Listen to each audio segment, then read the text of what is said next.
ಪೂರ್ವದ ಕರ್ನಾಟಕದ ಧರ್ಮಸ್ಥಳ ಎಂಬ ಪ್ರಶಾಂತ ಪಟ್ಟಣದಲ್ಲಿರುವ ಧರ್ಮಸ್ಥಳ ದೇವಾಲಯವು ಶಿವನ ಒಂದು ರೂಪವಾದ ಮಂಜುನಾಥನಿಗೆ ಅರ್ಪಿತವಾದ ಪೂಜ್ಯ ಯಾತ್ರಾ ಸ್ಥಳವಾಗಿದೆ.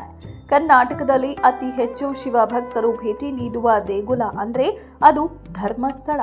ಧರ್ಮಸ್ಥಳದ ಕುರಿತು ಸಾಕಷ್ಟು ನಂಬಿಕೆಯನ್ನ ಭಕ್ತಾದಿಗಳು ಹೊಂದಿದ್ದಾರೆ. ಧರ್ಮಸ್ಥಳ ಮಂಜುನಾಥನ ದರ್ಶನ ಪಡೆದರೆ ಜೀವನದಲ್ಲಿ ಧನಾತ್ಮಕ ಶಕ್ತಿ ಪ್ರಾಪ್ತಿಯಾಗುತ್ತೆ. ಮುಂದಿನ ಜೀವನದಲ್ಲಿ ಸಕಾರಾತ್ಮಕ ಅಂಶಗಳೇ ಇರುತ್ತದೆ. ಎಷ್ಟೇ ಸಮಸ್ಯೆಗಳು ಬಂದರೂ ಎಲ್ಲವೂ ನಿವಾರಣೆಯಾಗತ್ತೆ ಎಂದು ಭಕ್ತರ ನಂಬಿದ್ದಾರೆ.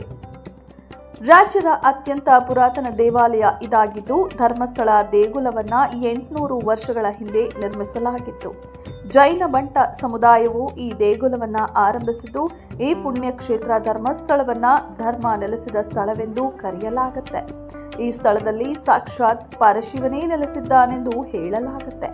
ಈ ದೇವಾಲಯದ ಗರ್ಭಗುಡಿಯ ಒಳಗೆ ವೈಷ್ಣವ ಪೂಜಾರಿಗಳನ್ನ ಹೊರತುಪಡಿಸಿ ಇನ್ಯಾರಿಗೂ ಅವಕಾಶವಿರುವುದಿಲ್ಲ. ಧರ್ಮಸ್ಥಳ ದೇವಾಲಯದ ಮೂಲವು 800 ವರ್ಷಗಳಷ್ಟು ಹಿಂದಿನದು.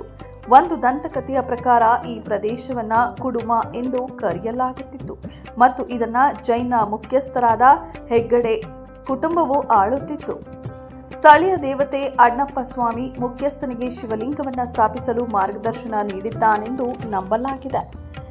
ಜೈನ ಆಡಳಿತದ ಹೊರತಾಗಿಯೂ ದೇವಾಲಯವು ವೈದಿಕ ಹಿಂದೂ ಸಂಪ್ರದಾಯಗಳನ್ನು ಎತ್ತಿ ಹಿಡಿಯುತ್ತದೆ. ದೇವಾಲಯದ ವಾಸ್ತುಶಿಲ್ಪವು ಜೈನ ಮತ್ತು ದ್ರಾವಿಡ ಶೈಲಿಗಳ ಸಾಮರಸ್ಯದ ಮಿಶ್ರಣವನ್ನು ಪ್ರತಿಬಿಂಬಿಸುತ್ತದೆ. ಇನ್ನು ಈ ಧರ್ಮಸ್ಥಳ ಹಿಂದೂ ದೇವಾಲಯವ ಅಥವಾ ಜೈನ ದೇವಾಲಯವ ಎಂಬ ಪ್ರಶ್ನೆ ಹಲವರಲ್ಲಿ ಮೂಡಿದ್ದು, ಜೈನ ಬಂಟ ಸಮುದಾಯವು ಈ ದೇಗುಲವನ್ನ ಆರಂಭಿಸಿದ್ದು, ಈಗ ಹೆಗ್ಗಡೆ ಅವರ ಕುಟುಂಬವು ಈ ದೇವಸ್ಥಾನವನ್ನ ನಿರ್ವಹಿಸುತ್ತಿದೆ. ವೈಷ್ಣವ ಪೂಜಾರಿಗಳು ಶಿವನನ್ನ ಇಲ್ಲಿ ಪೂಜಿಸುವುದರಿಂದ ಇದು ಶಿವನ ಅಚ್ಚುಮೆಚ್ಚಿನ ಸ್ಥಳ ಎಂಬುದು ಭಕ್ತರ ನಂಬಿಕೆ. ದಂತಕಥೆಯ ಪ್ರಕಾರ ಜೈನ ಧರ್ಮದ ಮುಖ್ಯಸ್ಥ ಬೀರ್ಮಣ್ಣ ಪೇರ್ಗಡೆ ಮತ್ತು ಅವರ ಪತ್ನಿ ಅಮ್ಮು ಬಲ್ಲತ್ತಿ ಅವರು ನೆಲ್ಲಾಡಿ ಬೀಡು ಎಂಬ ಮನೆಯಲ್ಲಿ ವಾಸಿಸುತ್ತಿದ್ದರು. ಪೇರ್ಗಡೆ ಅವರ ಕನಸಿನಲ್ಲಿ ಧರ್ಮ ದೈವಗಳು ಕಾಣಿಸಿಕೊಂಡರು ಮತ್ತು ನೆಲ್ಲಾಡಿ ಬೀಡುವಿನಲ್ಲಿ ಧರ್ಮ ದೇವತೆಗಳನ್ನು ಸ್ಥಾಪಿಸುವಂತೆ ಸೂಚನೆ ನೀಡಿದರು. ಅದರಂತೆ ಪೇರ್ಗಡೆ ಅವರು ಸ್ಥಾಪಿಸಿದರು.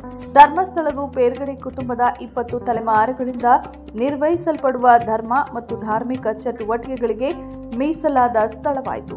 ಪೇರ್ಗಡೆ ಕುಟುಂಬದ ಹಿರಿಯ ಸದಸ್ಯ ಧರ್ಮಾಧಿಕಾರಿಯ ಸ್ಥಾನವನ್ನು ವಹಿಸಿಕೊಂಡು ಹೆಗ್ಗಡೆ ಎಂಬ ಬಿರುದನ್ನ ಪಡೆಯುತ್ತಾರೆ. ಇದೀಗ ಧರ್ಮಾಧಿಕಾರಿ ವೀರೇಂದ್ರ ಹೆಗ್ಗಡೆಯವರಿದ್ದಾರೆ. ಧರ್ಮಸ್ಥಳ ದಕ್ಷಿಣ ಕನ್ನಡ ಜಿಲ್ಲೆಯ ಬೆಳ್ತಂಗಡಿ ತಾಲೂಕಿನಲ್ಲಿರುವ ಶಿವನ ಕ್ಷೇತ್ರ. ಅಂದಿನಿಂದ ಇಂದಿನವರೆಗೂ ಹೆಗ್ಗಡೆ ಕುಟುಂಬದವರೇ ದೇವಸ್ಥಾನದ ಜವಾಬ್ದಾರಿಯನ್ನ ಹೊತ್ತುಕೊಂಡಿದ್ದಾರೆ. ಆದರೆ ಸಾಕಷ್ಟು ಜನ ಭಕ್ತಾದಿಗಳು ಧರ್ಮಸ್ಥಳವನ್ನ ಒಂದು ಹಿಂದೂ ದೇವಾಲಯ ಎಂದು ನಂಬಿದ್ದರು.